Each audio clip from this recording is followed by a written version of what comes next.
Welcome everybody. Today is Tuesday, June the 7th, and on Tuesdays we have Mr. Dwoskin presenting his In the Headlines lecture series. So Mr. Dwoskin, the floor is yours. Thank you, Angela. Hi everybody. Well, I'm so happy to be back with you again after a short break, a Passover break and a holiday break. We just got back from a 3-week trip in Europe, in Italy and Greece, and I'm happy to report that those countries are still alive and working. And you know, tourism, which is so important to many countries in the world, is definitely going in, I would say maybe somewhere like 75 or 80% of what it usually goes. So that's a pretty good number. And everyone is just so happy to see tourists around. You know, they haven't gotten tired of us yet. The weather in Southern Europe now is just beautiful, like 27 degrees. So it was just altogether nice to be going away and you know, seeing the world again. Lots and lots of things have happened, of course, in the last 2 or 2.5 months since I spoke to you last.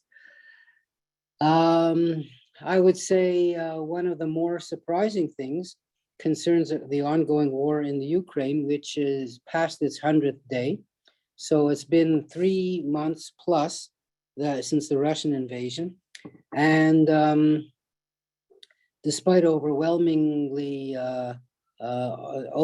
odds and the mismatch of forces, the Russians have not succeeded in overrunning the country as they sort of expected to do in a week's time. And the consequence of that is that the whole campaign has been such an embarrassment to the leadership that they don't see any way out except to continue going on rather than admitting defeat and sort of going back to where they were. But the war obviously has a cost, and a huge cost to both sides and to the world, which we'll get into. So that's really one of the, you know, the key driving points, I guess, of world events is that war. Partly associated with that, which is what I'd like to speak about today a little bit more, is about the worldwide inflation, which is carrying on now. And I happen to be, of course, since I was gone for 3 weeks, we had to go to Costco and sort of fill up our fridge. And I noticed that the coffee brand, which I buy, the Costco normal coffee, which is a 3-pound can used to cost $10 at $3 a pound. And then they raised it to $4 a pound of $12. And all of a sudden, yesterday it was $21. I couldn't believe my eyes. It's like $7 a pound from $4 a pound, which is, you know, like more than a 50% increase in price.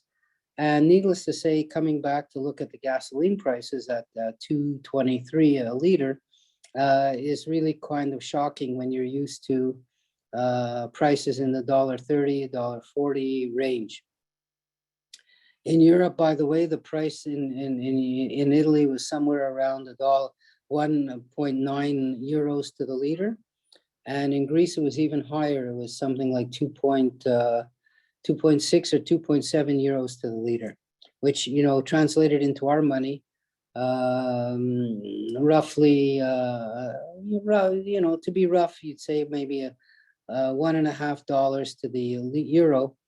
You can do the math and see that it comes out to somewhere close to four Canadian dollars a liter, which is, you know, almost double what we're paying, or 3.5 Canadian dollars a liter to be more exact. So, you know, we're not the only one facing this issue. It's a worldwide issue. Some countries suffer, of course, more than others, but it's the other major, I would say, crisis issue, and it's an issue which is affecting politics around the world. So, in other words, the war in Ukraine per se affects mostly the two fighting countries and all the ones around them. But the issue of inflation is one which is affecting the whole world, and specifically affecting the US for the upcoming November elections in the midterms, and affecting any country which is going through national elections, in this term. And it has, wide-ranging consequences.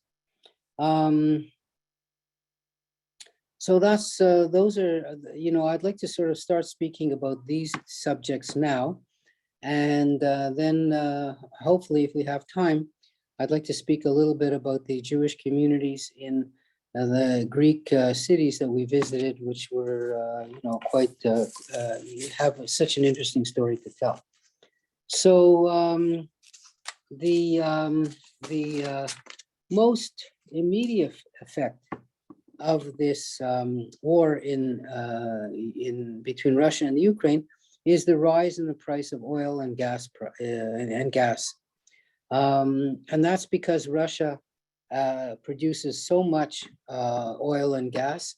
It's the one of the world's largest exporters of oil and gas. And since the world has decided in some way or other to boycott these products, it leaves a big hole in the world market, and therefore the demand is greater than the supply, and the price has to go up. And it go up, it has. So oil has gone from somewhere around $60 a barrel for crude oil to $120 a barrel. And that's a 50% jump in a relatively short time.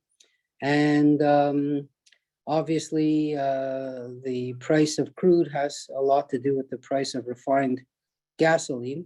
And so that's why prices have gone up so much. Not only that, but even more specifically, Russia not only exports raw oil and raw natural gas, but exports a lot of refined product. So a lot of refined product means sort of gasoline, ethylene, benzene, jet fuel, all kinds of refined product, which if now it is off the market, you need a place to refine the crude oil to make those products that were being imported from Russia. So in other words, even if there's enough oil around, there isn't enough refinery capacity to refine the oil into usable products, which Russia was exporting to the world up until now. Just to give you some notion, the last oil refinery built in the US was built in the 1970s. So you're now talking, it's 50 years since they built an oil refinery in the country. And in the meantime, of course, the demand for gasoline and other products has gone up hugely as the number of people living in the country goes up, as the number of cars in the country go up, et cetera, et cetera, et cetera. So there's a mismatch between the supply and demand of refined products, and that leads to an even greater increase than the difference in the crude oil price. Other products which were produced by Russia and Ukraine include fertilizer, whose price has gone up tremendously in the last little while. Although I was just reading today that in North America, the prices may have just started to come down a little bit. But fertilizer is made in the main from natural gas. Well, it has two sources. You can mine it directly as phosphates, as we do in Canada and in Morocco, or you can make it into a sort of an ammonium and nitrogen type product, which you make out of natural gas. And Russia and Belarus are making it out of natural gas and supplying fertilizer to the whole, let's say, Asia, Africa, Europe continents. And since those supplies have been cut off, the price of fertilizer has gone crazy. And there isn't again, like anything else that's in short supply, the long run, you are able to increase production in other ways, but in the short run, you can't. So therefore the prices go up, and the countries affected the most are the poorest countries in the world who need fertilizer to grow food for themselves. So this would be Africa, North Africa, the Middle Eastern countries, etc. The other great shortage caused in the world, and the other prices going up, are in food products. So Russia and Ukraine are the two biggest suppliers of wheat to the foreign market, as well as cooking oil. The Ukraine is the biggest producer of sunflower oil. And since these products have been cut off by the war, prices of cooking oils and of wheat have gone up also exponentially. Countries which import these products, of course, are affected the most. And that includes countries in the Middle East and North Africa, whose basic diet is bread, pita, bread, made out of wheat. And not only that, but these countries subsidize the price of wheat, of bread, because they want their populations to be happy. And therefore, it's costing the treasuries of these countries huge amounts of money to keep on these subsidies after the price of wheat has gone up so much. So they are going to be facing a crisis very soon. And when the cooking oil shortage developed and prices started to go up, other countries in the world which produce cooking oil, namely Indonesia and Malaysia, who are the biggest producers of palm oil, when the palm oil prices went up, their citizens were complaining, like, why are we shipping palm oil all around the world when the prices are going up for ourselves? And both countries announced a temporary stoppage of shipping of palm oil abroad. Now, you know, for anyone who's ever eaten kind of a Ritz cracker or you know, any of those kind of cheap confectionaries, palm oil is the main ingredient. And of course, prices are going to go up because of the shortage of that product, hopefully a temporary shortage. The other effect of this war has been, as you might have heard, to unite Europe in a kind of a coalition against Russia. So, you know, with the exception of one or two countries like Serbia, especially, and perhaps Hungary, the rest of Europe is completely united and on the side of the Ukraine. They're all willing to give help and are giving help to Ukraine in one way or another. Some of them are supplying arms to the Ukraine. Some of them are supplying non-lethal weapons, like, you know, train cars to transport supplies. So, of course, many of them are receiving Ukrainian refugees. And in a way, sort of the most ironic move of all was the announcement of Sweden and Finland that they want to join NATO after think of it, NATO was formed around 1947. So we're talking here 53, 63, 70, 75 years since NATO was formed. And Sweden and Finland could have joined when NATO was formed at the beginning, because they were democratic countries and they were kind of wary of the Soviet expansion. But they decided to stay neutral in order not to cause problems between the Soviet Union and themselves. So this invasion of Europe in 2 seconds caused Finland and Sweden to apply to join NATO. So the action that Putin took to prevent the Ukraine from sliding westward has ended up causing Sweden and Finland, you know, much stronger countries in a way than Ukraine, to definitely go to the West and to apply to join NATO. So, you know, his goals in the short term have not been accomplished. His goals in the long term have not been accomplished. And it's just been a big mess as far as Russia is concerned. The past 2 weeks, I was on a cruise in the Mediterranean, but everyone was talking about cruises in the Baltic. And previously, the cruise ships always stopped in St. Petersburg for 2 days. And now they've completely stopped going to Russia altogether, including St. Petersburg. And so, you know, this city is losing out on thousands and hundreds of thousands visitors who would normally come to visit and spend their hard-earned money in the city. So it's definitely had an effect in that way.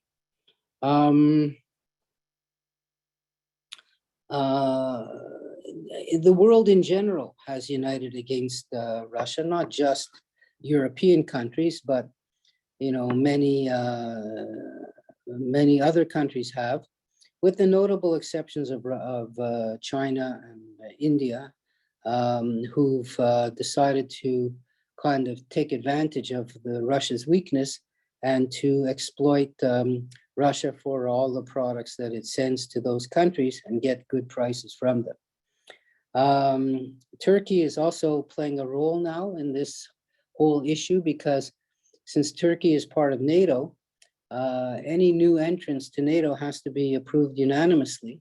And Turkey is saying they don't want to approve the joining of Sweden and Finland, because those two countries have hosted Turkish dissidents, Turkish political dissidents, especially people associated with the Kurdish nationalist movement. So what Turkey is saying to start with is, well,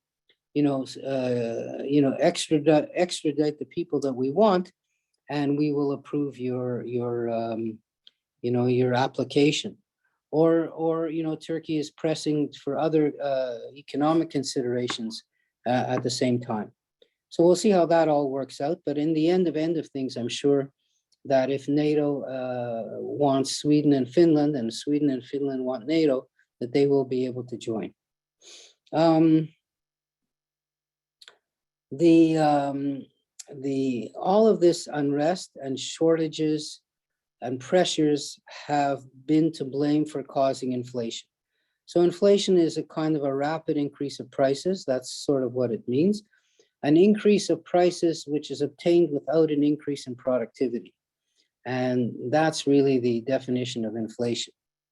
The political consequences are very strong. So when people vote, the first thing they think about is their pocketbooks. And if the perception is that they are fighting a losing battle, that their standard of living is going down because prices are going up, because they can no longer afford things that they used to afford, then this is a very bad message for the incumbent leaders in the various countries experiencing this inflation.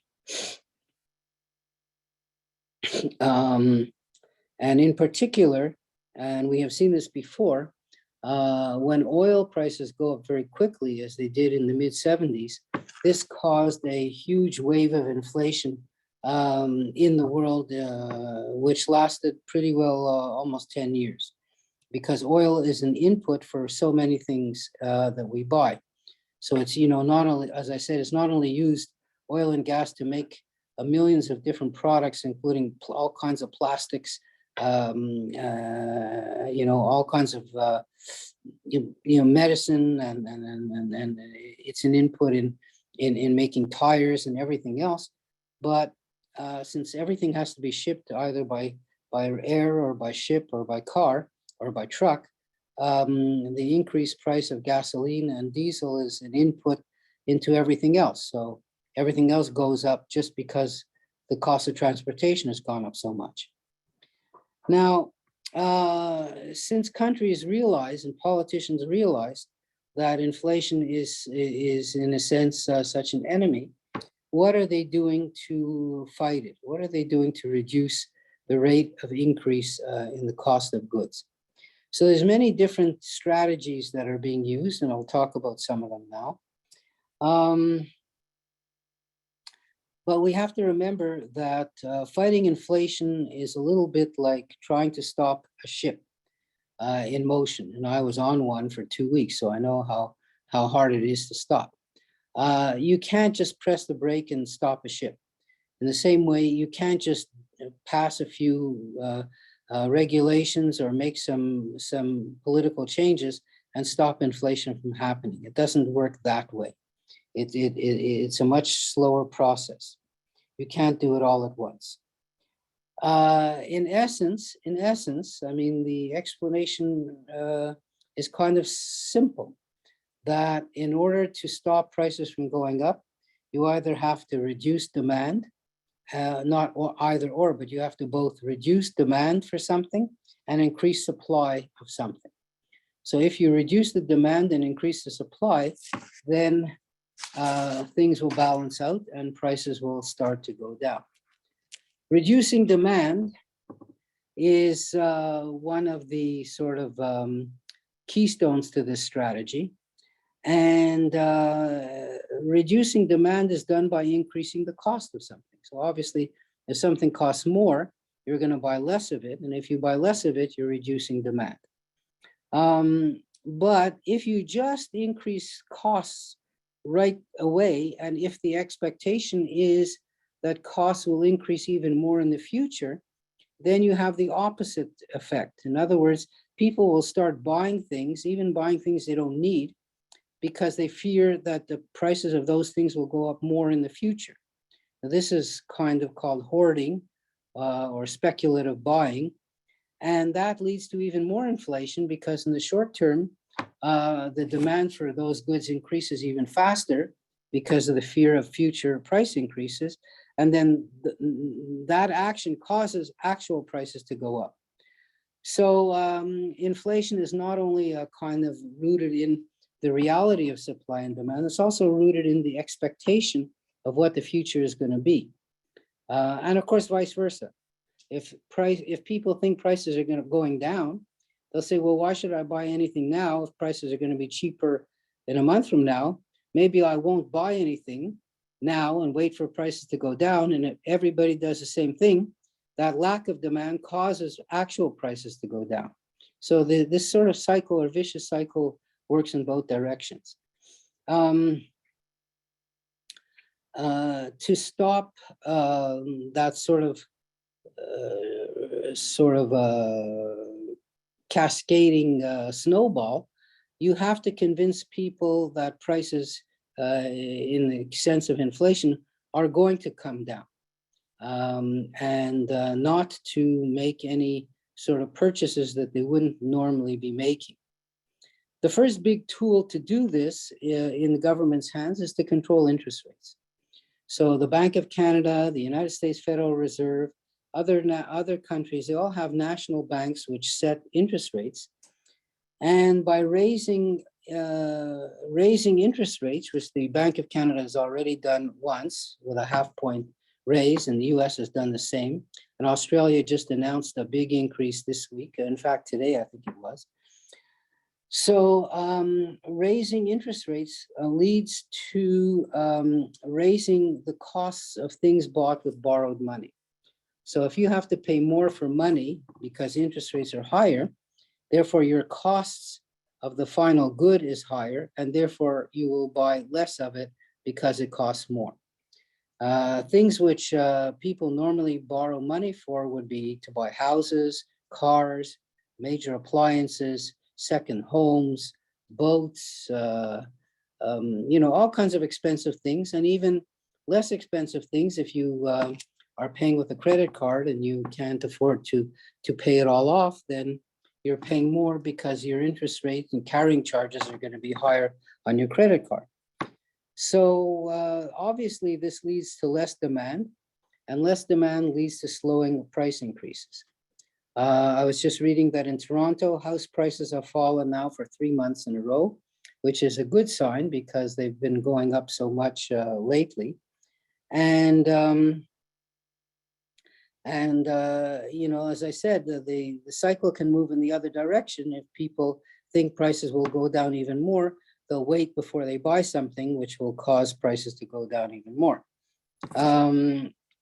The psychology of expectation sometimes counts even more than the reality that's on the ground. But raising interest rates is a very kind of a crude tool because there's no way to kind of control it or refine it. If you raise interest rates too quickly, it slows demand so much that the economy can slow down. Then also, of course, it's not only consumers that borrow money, it's also producers that borrow money. Companies need to borrow money for expanding their businesses, for research and development, for buying new machinery, for buying new processes, for let's say, researching new markets. You know, every single company, even the big ones, borrow money for all these different things. And if the cost of money is so high, they will stop borrowing, or they'll borrow less, and therefore the possibility of increasing their businesses and making the economy grow, paying more taxes, employing more people, all these things will go down if the cost of borrowing money is too high. So there is a kind of a fine line between stopping the psychology of inflation on the one hand, and preventing businesses from you know, accessing capital so that they could grow their businesses on the other hand.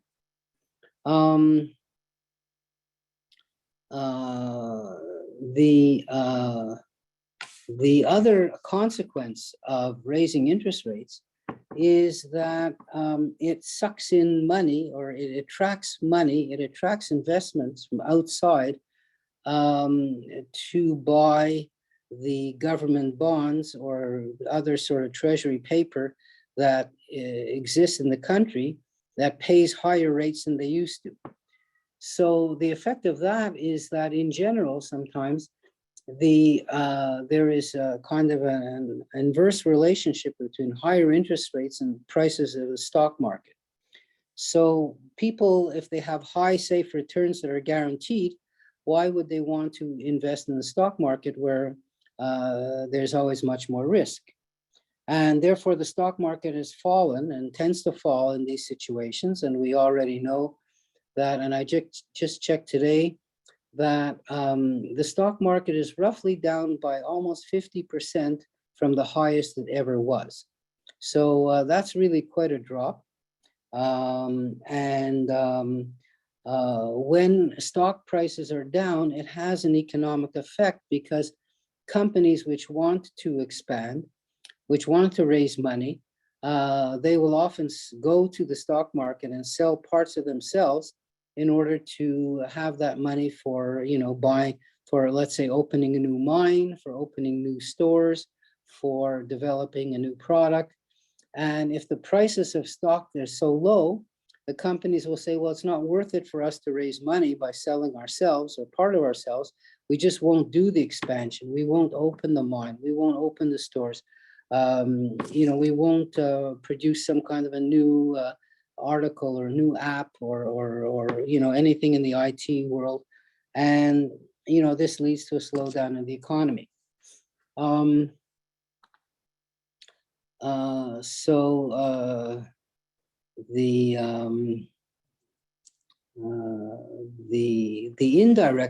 The indirect consequences of a falling stock market, so the direct ones we just mentioned, the indirect ones are that if people in general have less money, or they feel they have less money, they won't spend as much. They won't have the confidence to invest in general.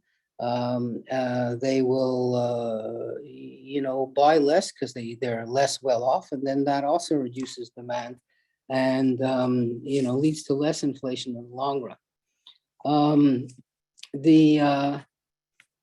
The other effect of raising interest rates, especially if this is done, let's say, not all at the same time in the whole world, is that it attracts that same money that I was just talking about that comes into the country to buy up paper, in other words, to buy up bonds, or to buy treasury notes, or to buy other kinds of paper with a guaranteed high rate of interest, is that the currency goes up in those countries which raise their interest rates, because people first have to convert their money into local money, and then that local money buys the bonds. So if a country raises their interest rates particularly quicker than everyone else, there will be a flow of money into that country, and that will raise the value of the currency of that country. Now, raising the value of the currency of a country, of course, has two opposite effects. It means that exporters from that country find it harder to export their products because it costs more. Whereas importers find it cheaper to import products because they cost less. And, that has been the effect of changes in values of currencies. Now, if I asked you, in the last year, which country's currency has gone up the most against the US dollar? By a huge amount. It's gone up by 25% I just checked as of 2 days ago. So which country do you think has had the best result or the highest increase of the value of its currency against the US dollar, which is, of course, a worldwide standard against which other currencies are measured? So the answer, believe it or not, is Russia. So Russia's currency is now worth, and I just checked, it was 59 rubles to the dollar. When the war broke out, it was at 75 rubles to the dollar. The shock of the war led to a drop of the value of the currency all the way up to 130 rubles to the dollar. But then what Russia did was they doubled their interest rate practically overnight. So by doubling the interest rate, not like going up by half a point like we've done, but by doubling the interest rate from roughly 10% to 20%, it meant that a huge amount of investors wanted to buy Russian rubles in order to earn that 20% interest. The other thing, of course, that happened is that the price of oil and gas went up so much that even though Russia was boycotted by the rest of Europe, they still have lots of oil and gas for sale. And other buyers came in to buy that oil and gas, even at a discount from the world oil price. And, boycotts are only as good as the sort of paper they're written on. And in one way or another, a commodity like oil is not identifiable. It's not like you're selling Russian dolls. Oil is oil and gas is gas. And it kind of leaks out through third parties. It's mixed with other oil and gas, and before you know it, you have no clue where this oil and gas came from. And countries like India and China are huge consumers of crude oil, and they've been buying loads of this product from Russia at a discount, and they might even be buying more than they need, and then sort of shipping off the rest of it to other countries who normally would import directly from Russia. So all of these sales of these high-priced assets have led to a huge inflow of money into Russia, and therefore the value of their currency has gone up so high to even higher than it was before the war started. So it just goes to show somehow you don't think of things like this could happen, but in fact they did. And at the point where the Russian ruble dropped to record lows, everyone was saying, well, look, Russia is now paying for their sin of invading the Ukraine. But now that their ruble is worth way more than it was at the beginning of the war, I wonder what people are saying now. That's the story about, how quickly values of currencies can change. By the way, the Canadian dollar versus the US has been very stable. It's been stable for a long, long, long time at somewhere just below 80 cents US to buy a Canadian dollar. And that amount has been pretty constant, I'd say, over the last many, many years. And I think this is something that the Canadian government wants because it puts Canada's economy at a competitive advantage to the US. And it allows exports of Canadian products to the US, which cost cheaper in US dollars. So, that has been a pretty strong constant in the world, in the changing world of economics. Let me just see what else I've got written down here.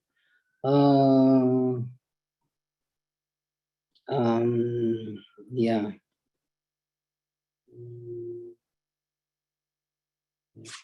Okay. Now, another way so we talked about different strategies of fighting inflation. We talked about increasing interest rates, which would therefore increase prices and lower supply. The other way, of course, is to increase demand, to increase supply. In other words, if there's more of something out on the market, it's going to end up costing less in the long run.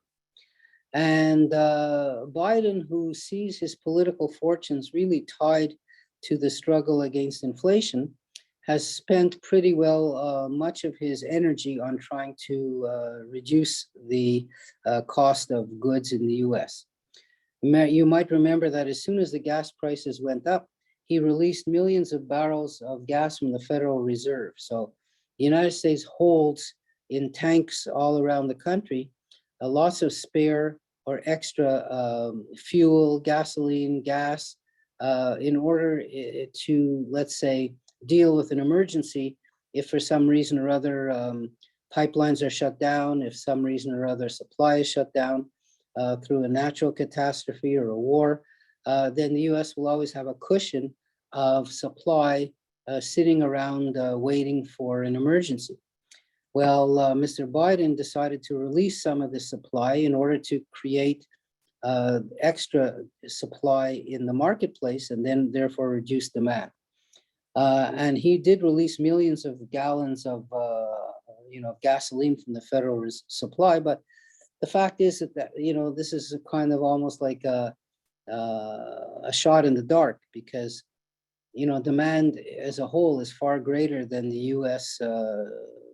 Storage, the U.S. reserves, and it didn't have a very strong effect, if any effect at all.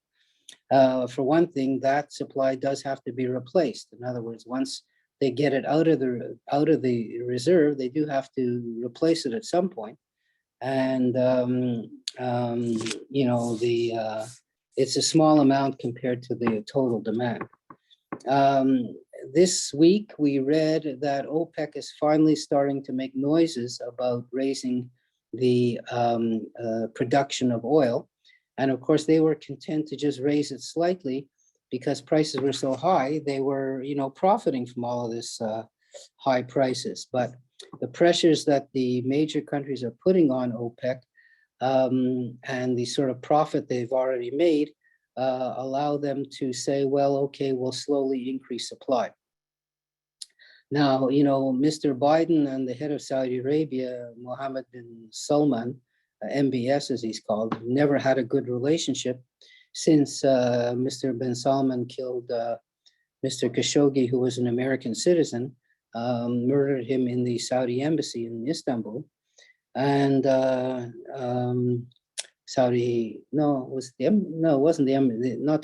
consulate. So sort of, the two countries have been on the outs because of that. And now Biden realizes he has to engage with Saudi Arabia in order to raise production of oil, because Saudi Arabia is, along with the US, the two largest oil producers in the whole wide world. And, only raising production and dumping it out on the market will lower the cost of that. And that, of course, lowering will pass through to every other good. But this takes time. You can't snap your fingers and just say, okay, that's it, we're going to pump out more oil. It's a lot harder than that. The other thing that's been done is many states in the US have cut, but not in Canada, of course, have cut their taxes, cut the state taxes on gasoline, which are very small anyway, but they've cut them in order to reduce the price at the pump. And, this means that the states will have less money in their coffers to provide services, or else they'll have to borrow money to supply the services that they were supplying up until now.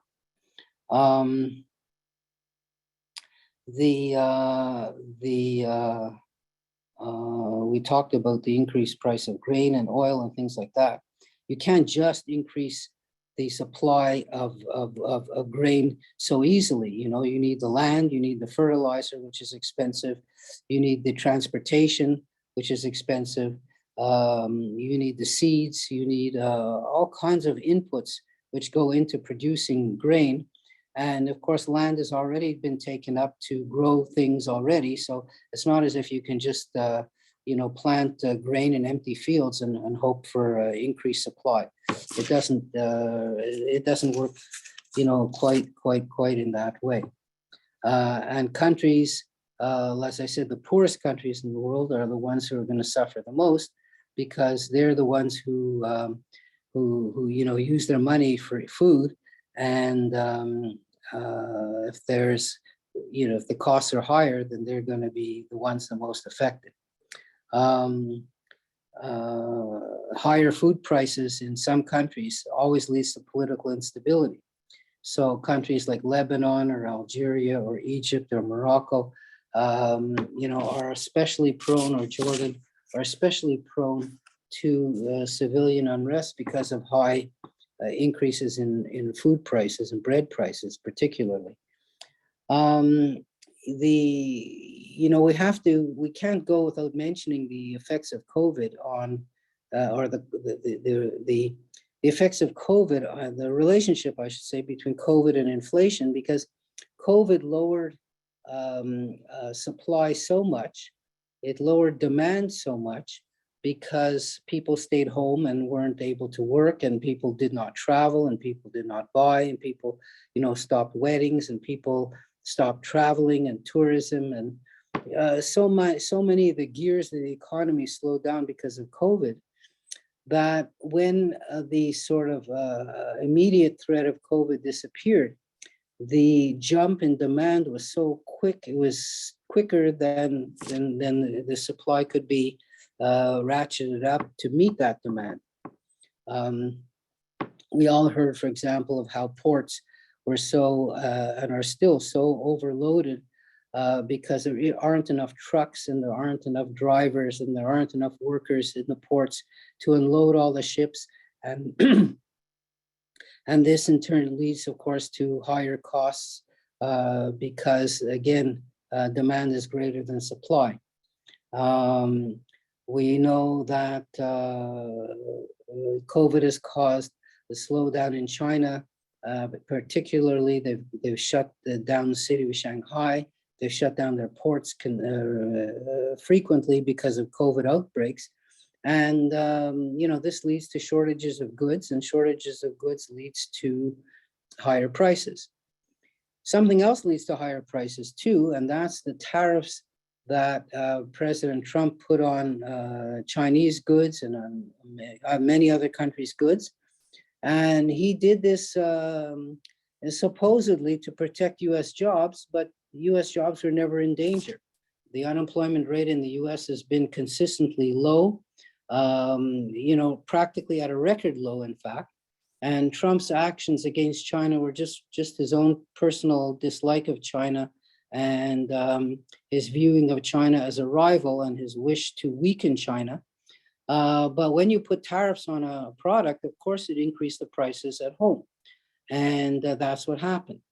Mr. Biden right now is at last, as far as I'm concerned, far too late, talking about removing tariffs, because tariffs are just a kind of an artificial barrier to trade. And there's so many studies that show that they don't really increase the amount of local jobs in any proportion to the amount of money which is being paid out by consumers for higher costs because of tariffs on imported goods. And so the talk about reducing tariffs is certainly welcome, and would certainly go a certain distance, not a long distance, by the way, but a certain distance in reducing the costs to the consumer at the end. Sometimes it's a question of politics versus economics. And, in the case of Mr. Trump, politics will always won out. In general, I'll just say this, that in general, the fact that prices go up almost always leads to an increased supply, because when prices go up, people want to benefit from it. They want to make more, so they will then increase supply, as the OPEC is talking about in the case of oil. Certainly in the case of grain, Canadian farmers, Brazilian farmers, Argentinian farmers are all looking towards their sort of lost and forgotten corners of their fields to plant more products. In terms of fertilizer, Canada has one of the world's largest, if not the world's largest fertilizer company called Nutrien, and they mine phosphate in Saskatchewan, and they already said that they can increase production, and they are already increasing production. So there is a natural sort of way that things will end up balancing out, but it takes time, and it's not something that can be done overnight. That's the point I wanted to make. To ramp up production, you need sometimes new factories, new machinery, new inputs. In agriculture, you need planning and water, fertilizers, transportation, seeds, etc. The high demand for cars has come, but bottlenecks in supplies of chips, computer chips, and labor have all slowed things down, and the ports I already spoke about. So Biden, you might remember, ordered that the US ports be open 24 hours a day. But if there aren't enough drivers to take the containers out of the ports, then there's no use being open if you can't get the containers out of the ports. So, like I said, eventually things do balance themselves out, but it takes time.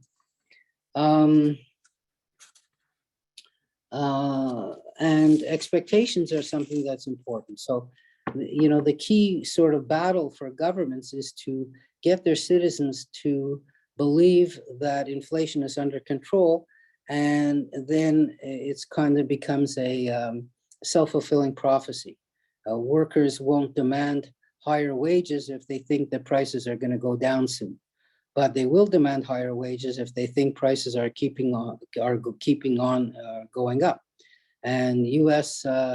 Wage increases have so far been at pretty well record highs for the last 10 years. But still, if you look at things on average, prices have been going up faster than wages in North America. Obviously there's exceptions, especially places that have made jumps in the minimum wage, where it's gone from, let's say, I don't know, $10 an hour to $12 an hour. Well, that's like a 20% increase, but prices have not gone up 20%. I just would like to remind everyone that in the United States, there's such a thing as a federal minimum wage, and there's such a thing as a state minimum wage, just sort of like we have a bit in Canada, the provincial minimum wage. But in half of the states of the United States, they don't have a state minimum wage, and therefore the federal minimum wage is the actual minimum wage.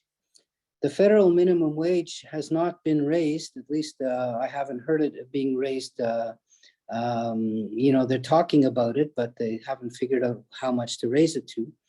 That means it's still sitting at $7.25 an hour, which is like nothing. And half of the states, of course, all the Republican ones, have left their minimum wage at $7.25 an hour, which, of course, in this day and age, nobody is willing to work for. And that's why companies like Walmart or Target, huge employers, Amazon, have raised their minimum wage, which used to be somewhere around $10, $9-10 an hour, to $12 to $15 an hour. And there are calls by the sort of left wing in the US to make a federal minimum wage of $15 an hour. But so far, they don't have the support to be able to do that yet. Canadian minimum wages have gone up, were never that low, and they have been going up steadily. And, there's a better balance, let's call it like that, in Canada than in the US between wages and the cost of living. The other thing that one can do to sort of reduce wages, or let's say to hold them in place, is to import more workers from abroad.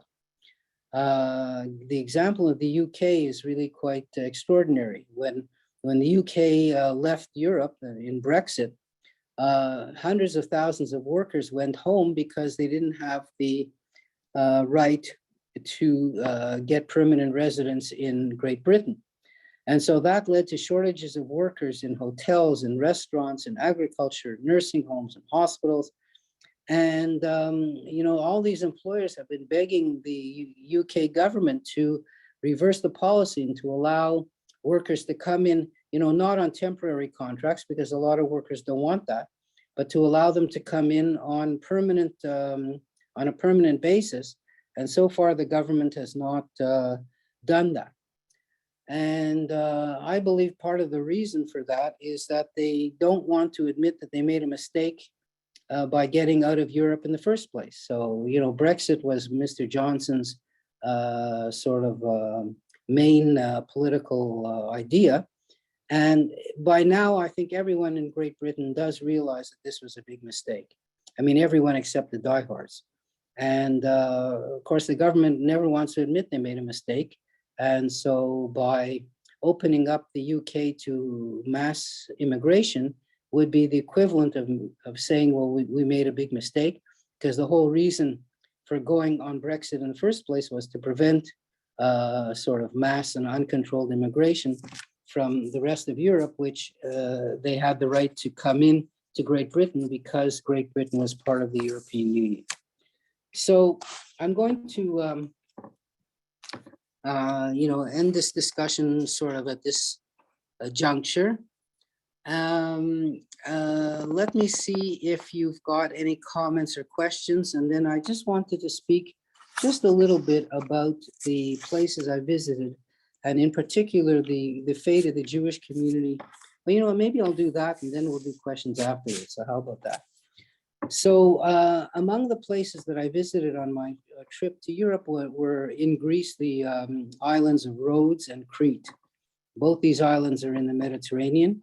They're both not, of course, attached to mainland Greece, but they have been part of Greece in many, let's say in ancient times, they were part of the ancient Greek Empire. They both traveled through all the different rulers that have ruled that part of the world after the collapse of the Roman Empire. So that would be the Byzantines, it would be the Venetians, it would be the Ottomans. In the case of Rhodes, it was the Italians that took over in the 20th century.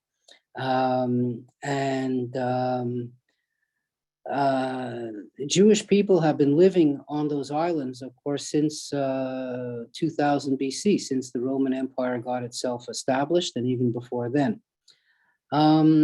When the Spanish Inquisition happened and the expulsion of Jews from Spain, by that time already, the 1500s, it was the Ottomans who were ruling both islands, and they welcomed the Jews to come live there. And so the native Greek-speaking Jews were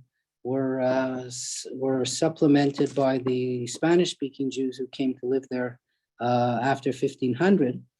And for a couple of hundred years then, their lives were good and things were going well. But by the 1800s, Turkey itself, the Ottoman Empire, was in decline.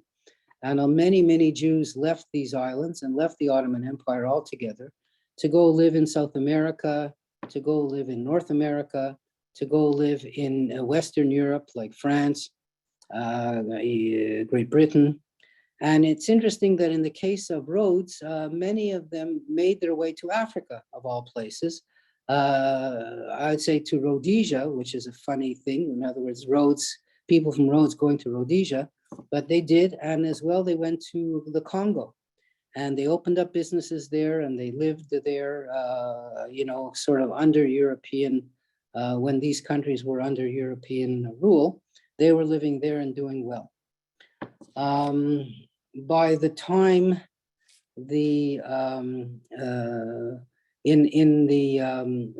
after the end of the First World War, Rhodes passed from Italian rule to Greek rule. And Crete, of course, was always under Greek rule since the late 1800s. the number of Jews were declining, even in the 20th century. But no, I would say that, no. So when the Second World War broke out, Italy was still in control of Rhodes, and the Jews were sort of under Italian rule really for 20-something odd years, and they were getting used to changing, their language to Italian and to living under sort of Italy. And then Mussolini passed these racial laws, copying the German laws. And, many Jews left at that point. But in 1943, when Italy changed sides, the Germans then came into to both Crete and to Rhodes, and immediately started rounding up the Jews. And in the case of Rhodes, it was right the farthest place away, in a sense, from the center of Greece.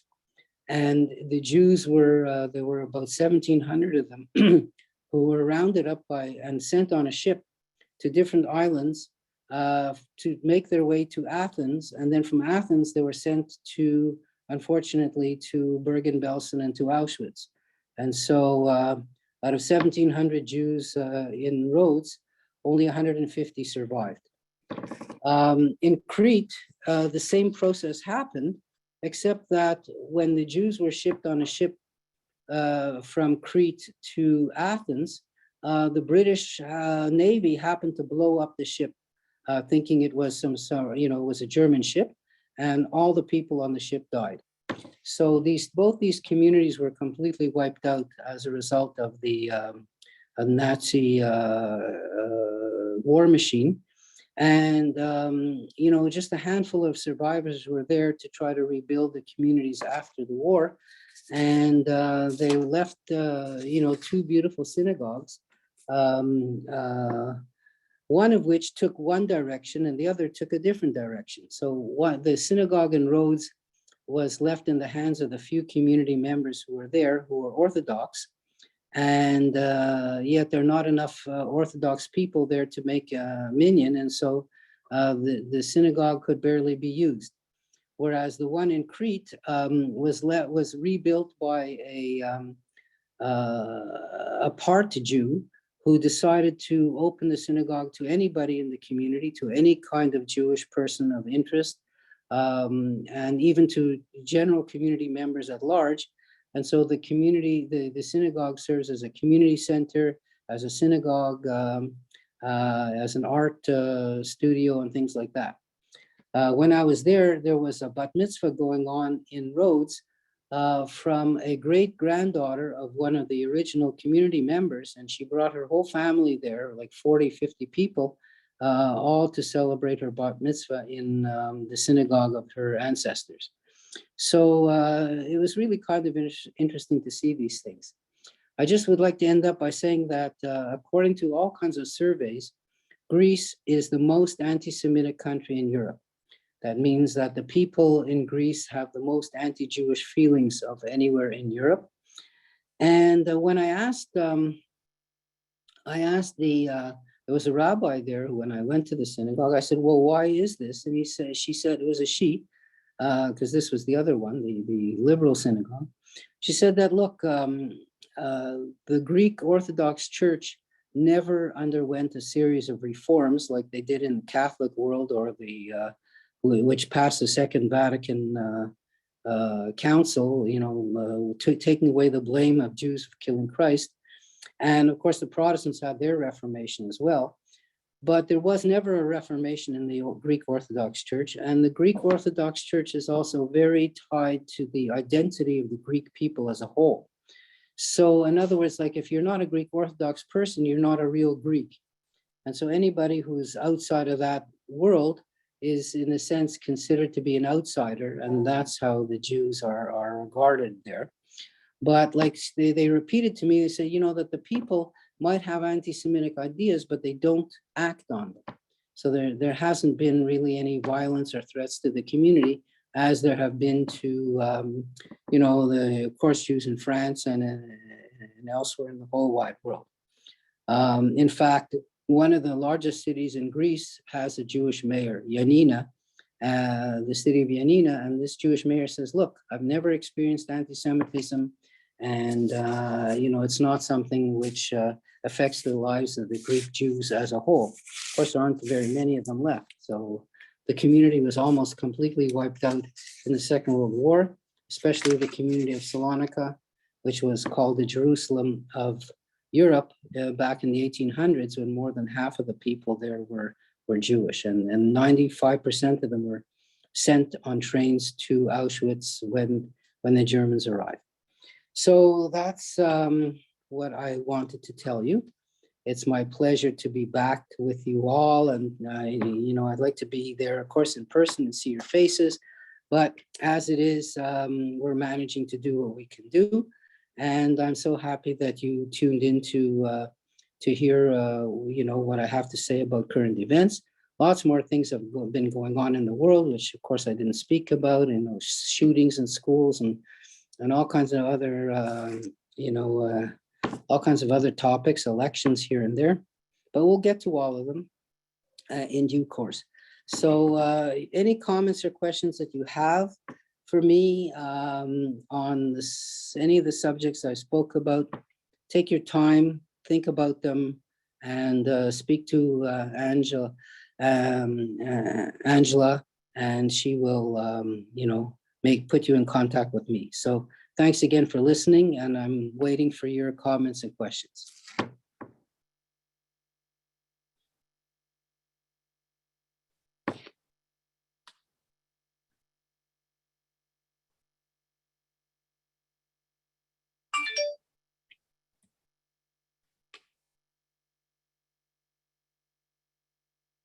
So I don't see anything yet, Mr. Dwoskin, but I would just like to mention that I just put up a chat on the survey.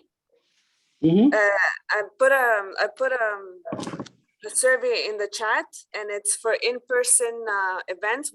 We'd just like to know if people are interested to come in person for certain events. They just need to fill out the survey that I put in the chat. Okay, that's good. I mean, I know I do speak, you know, I speak in other venues, and I have gone in person to some of the places that I used to teach in before COVID. And, you know, if Cote-Saint-Luc is happy to do it that way, so am I. So it all depends on, you know, what the feeling is. And, you know, I think that we've all come to understand that COVID is a kind of a fact of life. And it certainly is not to the vast majority of people, it's not the life-threatening disease that it was at the beginning. And so, you know, people are a bit more relaxed about it. The mask mandates are gone, and people are coming back to living a kind of a more regular life. And that includes going in person to shows and plays and movies and restaurants and everything else. So if things work out that way, it's fine with me. So Linda she wrote, "Great to have you back." Oh, that's nice. Great to be back.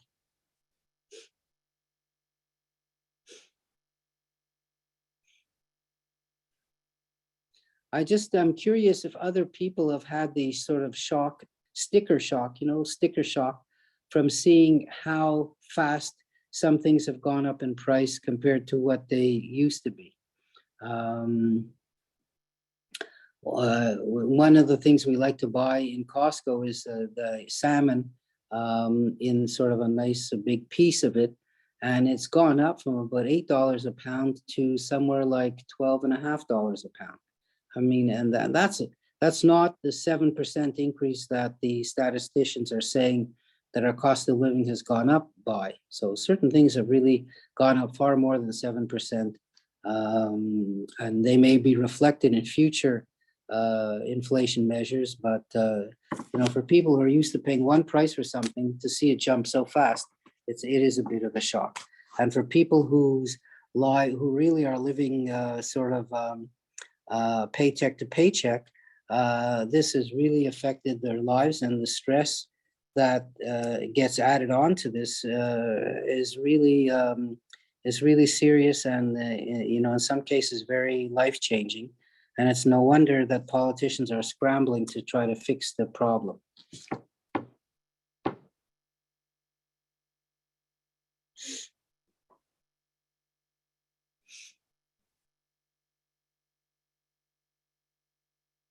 And by the way, just to give you some bit of an idea of the comparison of costs, let's say in Italy to costs here, for many things, prices are the same in euros as they are in dollars. In other words, so it costs just about the same in euros as in dollars, meaning that the actual costs are maybe something like 40% higher in, say, Italy than they are here for similar things. It's not the case for everything, but certainly, to get a plate of pasta in a restaurant in Italy would be about 14 euros. And, that comes sort of like $14 here would be about the same. And, there, when you buy things, the taxes are all included. They also have GSTs of around 15 to 17%, but they're already incorporated in the price. So you don't pay for them on top of what you buy.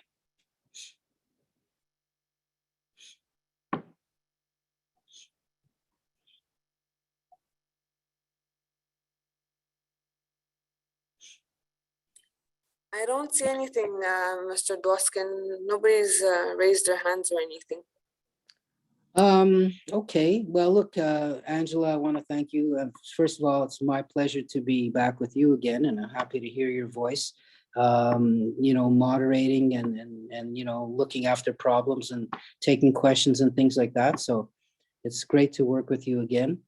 And I want to thank everybody for remembering to come back to our podcast. And I hope you'll all tune in next week, and I'll see you again. So thank you very much. And, don't be afraid to come up with questions, comments, and anything else like that. Or if you've got any favorite subject you'd like to hear about, just let me know, and I'll be glad to do it for you. So thanks again to everybody, and thanks to Angela, and we'll see you next week. Thank you to everyone listening in through the telephone and online. I'd just like to remind everyone, Mr. Hershey Dwoskin will be on Tuesday, every Tuesday until the end of August. So thank you very much for listening in, and have a great rest of your day. Okay, bye-bye. Bye.